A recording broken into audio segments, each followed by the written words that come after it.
আজি মই ৰাতিপুৱা বেলা নিউজটো পাইছোঁ যে মোক অব্যাহতি দিছে মোৰ দায়িত্বৰ পৰা। মোৰ দায়িত্ব মাত্ৰ জিলা সমিতিৰ সম্পাদক। মই এইটো কিয় পাইছোঁ, মই তাৰ কাৰণে দুখ পাইছোঁ।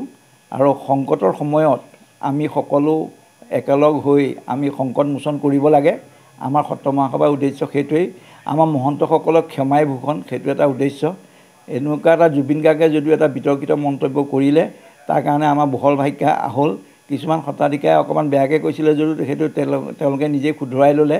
আৰু অন্যান্য আমাৰ সত্ৰানুৰাগীসকলেও ক'লে যে আমি তেখেতক ইমান এটা বেয়া অৱস্থালৈ ঠেলি দিব নালাগে।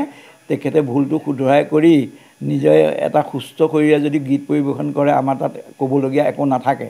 গতিকে আমি সেইটোকে ডিচিশ্যন ল'লোঁ। কিন্তু হঠাতে কুসুম মহন্তই মোক বহিষ্কাৰ কৰা, মোক সত্ৰৰ দায়িত্বৰ পৰা অব্যাহতি দিয়া, মই কথাটো বুজি পোৱা নাই।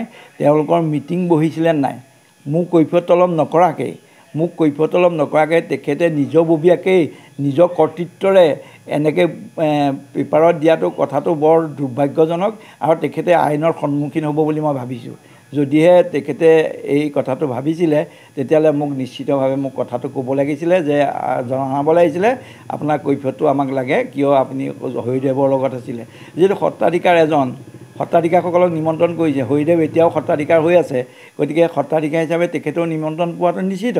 আৰু তেখেতে তাৰ লগতে মহেশ গোস্বামীও সত্ৰাধিকাৰ হিচাপে নিমন্ত্ৰণ পালে। এনেকুৱা ক্ষেত্ৰত মই তাত কৰিবলগীয়া একো নাই। মই যিহেতু সত্ৰ মহাসভা মাজুলী জিলা সমিতিৰ অধীন, মই সম্পাদক হিচাপে মই যিখিনি মোৰ নিৰ্দেশনা দিছে সভাপতিয়ে, সেইমতে কেৰি আউট কৰিছোঁ। আৰু এনেকুৱা ক্ষেত্ৰত মোক যদি অকলে একশ্যনটো লৈছে, তেতিয়াহ'লে এইটো কিন্তু দুৰ্ভাগ্যৰ কথা। সেইটো তেখেতে নিজে নাজানিয়ে এই ঘটনাবোৰ কৰিছে।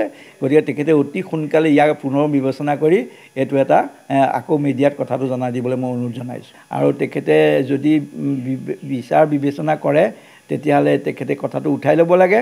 যিহেতু তেখেতে মোক কোনো কৈফিয়ত তলব নকৰাকৈ পাব্লিক লাইফত মোক এটা বদনামী কৰাটোত মই সহ্য কৰিব পৰা নাই। আৰু সেইকাৰণে তেখেতে এইটো পুনৰ বিবেচনা কৰক, নহ'লে তেখেতৰ ওপৰতো আমি সত্ৰ মহাসভাই জিলা মহাসভাই তেখেতৰ ওপৰতো বিহিত ব্যৱস্থা কৰিবলৈ আমি চিন্তা চৰ্চা কৰিছোঁ।